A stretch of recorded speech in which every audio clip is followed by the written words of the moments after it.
Hey folks, today we're going to talk about, we're going to talk about graphics cards, but this is mainly going to be an update about my main computer. As you can see, I have taken the RX 470 graphics card out of this thing. I have been having nothing but problems with this thing. Not hardware-wise, but driver-wise. This card has exhibited some ridiculous behavior. I have had driver instability, system instability, artifacting on the desktop, artifacting in applications, random reboots for certain drivers, and long-standing bugs that have existed since the R series graphics cards have come out and haven't been fixed yet. Mostly to do with Second Life. There's an artifacting bug in that has not been fixed since the R series cards were first launched. The only card that I've ever used, the only cards that don't have that bug are the ones that are rehashes of the 7000 series, like the R7-370. That card is stable and works fine. These newer ones seem to have issues, at least in that particular department. But the 400 series in particular seems to just be very unstable. The drivers are unstable. They had problems with power right at the get-go. It just seemed like an early adopter's nightmare that I foolishly fell for. I mean, AMD has some good ideas, but unfortunately, they still have some of that old world ATI crap in there. Remember back in the day when ATI was a mess? Guess what? They still are. They've been swallowed into AMD, but they still have all that old ATI crap going on. While this card is great and performs great in Vulkan, performs great in games, it's got stability problems, unfortunately. So, at least in my main computer, it's not an option anymore. I'm getting sick of it. I don't want to make compromises to use my machine. The other things I've had issues with are certain games. Borderlands 2 runs like complete garbage on this card. And I think that's to do with Nvidia optimization due to it being a console port of the game. So the games I'm playing aren't seeing the benefit of this card. That's stupid. You know, as expensive as this card was, I should be seeing some sort of benefit. And I have in certain things, and I've seen no improvement in others. So, yeah, AMD I'm pretty disappointed in. Even uninstalling the driver had problems. It said it didn't work. Then I rebooted it, and it worked anyway. Like, I should have known better, because AMD just has issues in their graphics department. I don't like it. The best thing they have going right now are the APUs. It seems that way. I've had the smoothest experience with APUs, but the graphics cards, I had good luck with the Radeon HD 7850. I had good luck with the R7-370. That's an excellent card still. The 470, the 480, the 400 series in general seem to be unstable and not reliable. I mean, I'm going to pull out my phone now and I'm going to show you some of the artifacting I'm talking about. When I use I use the computer mostly for gaming and for work, and that's pretty much it. When doing work stuff, it has problems. And that's simply just using the device. I mean, I need to go into my phone here and get to the pictures. So let me go to photos here. Take a look at this. This is me after I opened and closed a picture on the phone here. What you get is these black artifacting stripes. And there's more. Like, these are pictures of things I'm working on for work. And I get this crap. So there's that kind of artifacting I know that's driver related. The card is fine. I've gone through the checks for hardware, and as you can see, it's fine. I cleaned it up and everything. There's no temperature problems. It's all driver related. It has been from the get-go. And that's why I took it out of my main computer. I am sick of dealing with that crap. I don't mind dealing with it in a machine that's not detrimental. Like, this machine I need for work, and I use it for gaming. But I can't deal with instability on a machine that I use to make my living. I just can't deal with that. So we're replacing it with another mid-tier card. This is a mid-tier AMD card. We're going to replace it with a mid-tier Nvidia card. So over Black Friday, I managed to get a pretty good deal on this 1050 Ti. It was about $150. Has very similar specs. It has 4 gigs of RAM, just like this does. It supports DirectX 12, OpenGL 4.5, and Vulkan does work on this, from what I've been reading. I've looked at videos of Doom running on this, and Doom runs great on these, so I shouldn't really see any difference, because the whole reason I bought the RX 470 was so that Doom ran well at 1080p. Well, it should definitely run well at 1080p on the 1050 Ti. I had extraordinarily good luck with the 750 Ti I had years ago that had 2 gigs of RAM on it, and now there's a 1050 that has 4 gigs. So this is a logical step from the 750 to this. I think this is probably what I'm going to stick with in the future, is every couple of years just upgrade to the mid-tier, just to upgrade mid-tier cards, because they seem to be the most stable, the most reliable, they don't get too hot, they don't use a lot of power, and generally they don't break the bank either. If you have a new game, newer games seem to run well on this too, so I'm really not worried about it. Plus, the Second Life glitches won't be there. The random artifacting that I showed you earlier won't be there. I'll be able to confidently use my computer for work and not have it reboot on me in the middle of working on important documents, like this has done in the past. And it'll just be a nice, smoother experience. AMD's 400 series is just plain unstable, driver-wise. Looking back at it, the whole thing's been unstable from the get-go with the whole power issues, plus the drivers. So, the reason that the R7 I had was so stable is because that was the 3rd time they had rehashed a GPU onto a card. It was basically a 7870 or 7850 rehashed onto an R300 series card. That was not a new card. It was an old one that had been repurposed. This, however, was brand new stuff. I got this back in like August or September or something, and I've put up with its crap for a while, and I'm tired of it now. So, 1050 Ti, here I come. Here's the 1050 Ti, in case you wanted to see it. I got the Gigabyte variant of the card because it has a nice cooler on it. I mean, yeah, it's not like copper plates, but remember, this is a mid-tier card. This isn't a 1080 Ti or anything like that. Doesn't have a backplate on it, but it's a mid-tier card. That's what you expect. You can see the solder pads where a power connection would go, but luckily this just uses the 75 watts off of the bus, so you don't actually need that power connector. So cards are getting more power efficient as time goes on, and that's pretty cool. So I have my system all opened up here. I should mention a few things that have changed about this setup. I don't know if I showed you I had a card reader here now. I forget if I did or not, but I changed all the stuff with the this computer's the same. I forget if I made a video of that or not. I will eventually if I haven't yet. I swapped out the Alps switch keyboard with this Cherry keyboard, which has cherry blue switches. Very nice feeling keyboard. I do like the Alps switches, but I don't type as well on them. And since I use this computer for work and I do a lot of typing, I need to not make as many mistakes so I get things done quickly. And I type the best on this cherry blue keyboard, so that's what goes here. Anyhow, we're going to take this video card and we're going to shove it in this machine here.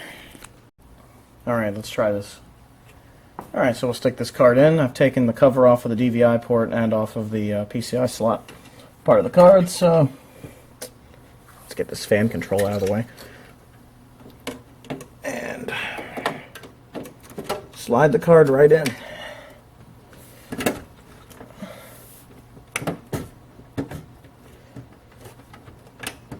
Looks like it's in.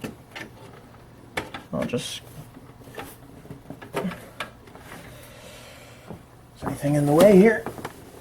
It doesn't look like it, so I'll plug the DVI connector in.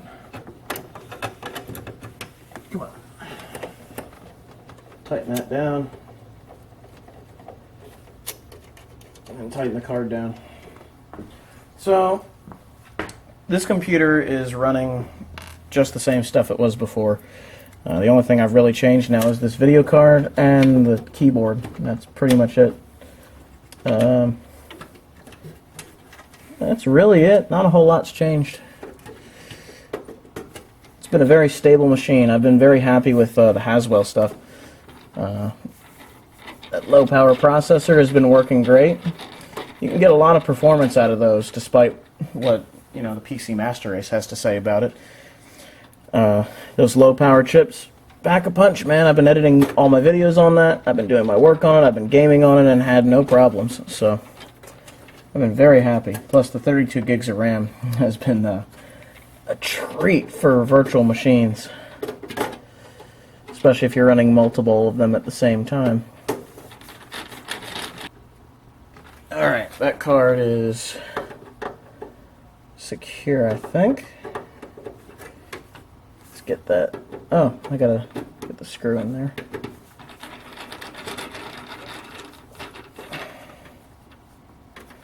And our card is installed. There she is. I don't even need this anymore. So I can just tuck that back here. And it'll be fine. There you go. We have our card. We have the DVI connector plugged in. Now all we got to do is put the side on and start the computer up. So, where did I put it? On the floor. What isn't on the floor in this room?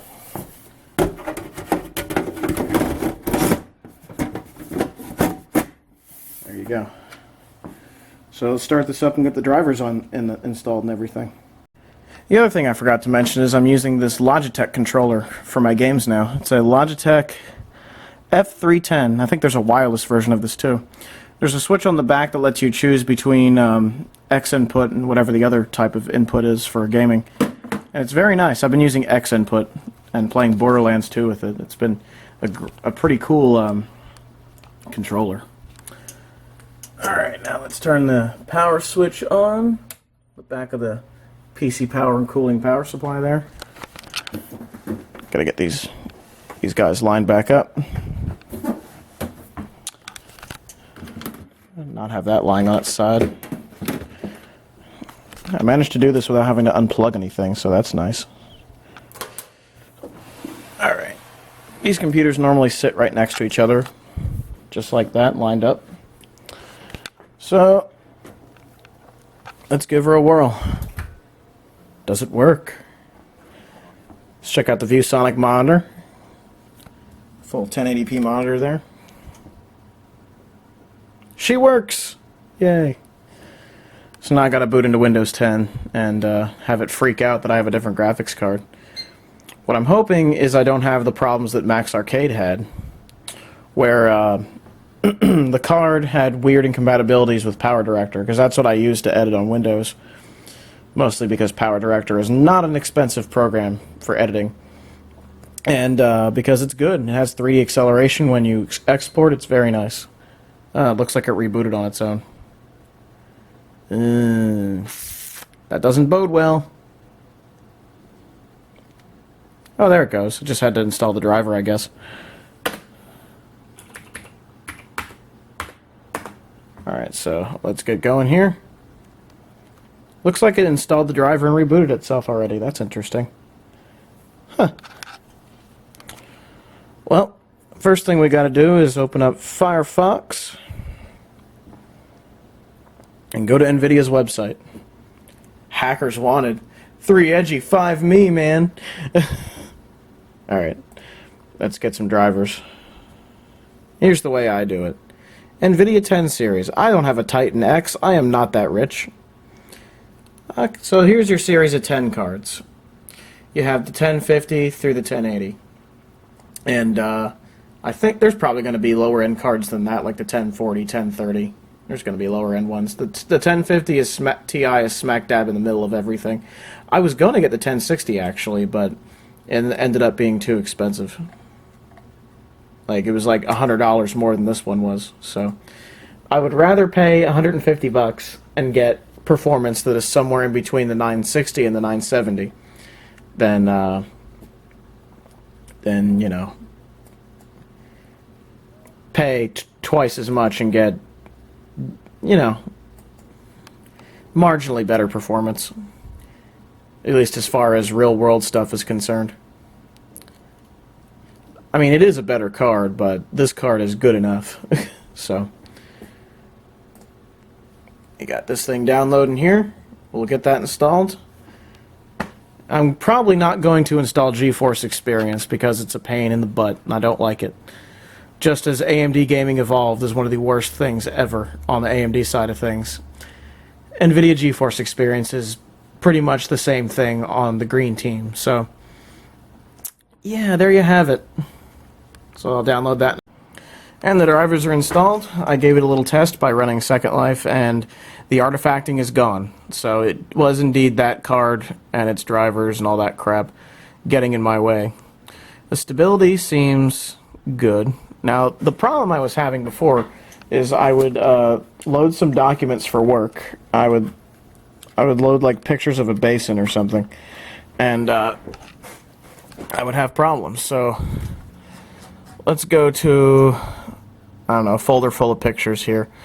So what would happen is I would have like this open. I would open pictures. I would close it again. Or I'd go through them, close it again. Then I'd see, yeah, see, that's what would create those black lines that I showed you at the beginning of the video. That doesn't happen anymore. So that's good. That's really good. That means my stability is back. Nvidia seems to be pretty good at that. So yeah, I'm generally pretty happy now. Gaming with Nvidia should be better too because of the games I play, like Borderlands is optimized for Nvidia chips. So that means that all my games will have similar performance now, instead of some being great and some being terrible, which that inconsistency was kind of crappy, if I'm honest. So there you have it. That's an update on the main computer. I put a 1050 Ti in it. I'm going back to the pattern that I used to have. Instead of exploring AMD, I'm going to stick with the Nvidia mid-tier cards because they have the most stability and I seem to have the best luck with them. And they don't break the bank either, while giving you good gaming performance. So I'm very happy about that. $150 this was. So what I can do is sell another one of my graphics cards. I'm not sure whether I'm going to sell the 470 or the 370 yet. It really depends how much I can get for either one. And the reason that I'd want to keep the 470 is because I know those drivers are going to get better over time, and it has the VRAM in it. So what I might end up doing is selling the 370 and some other cards maybe. I think some eBay might be in the works after... I think I might keep the 470 and stick that in the machine in the basement, since that's mostly for gaming as well.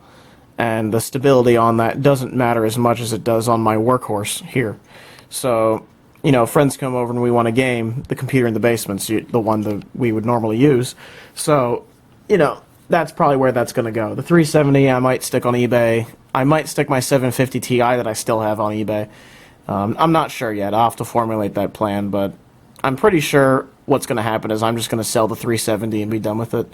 Try to get it like $100 for it or something like that.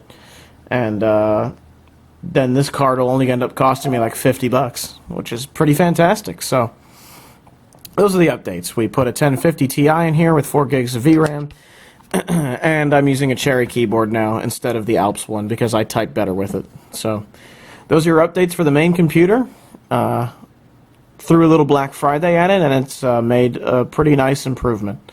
So thank you for watching, and have a good one, everybody. Ciao.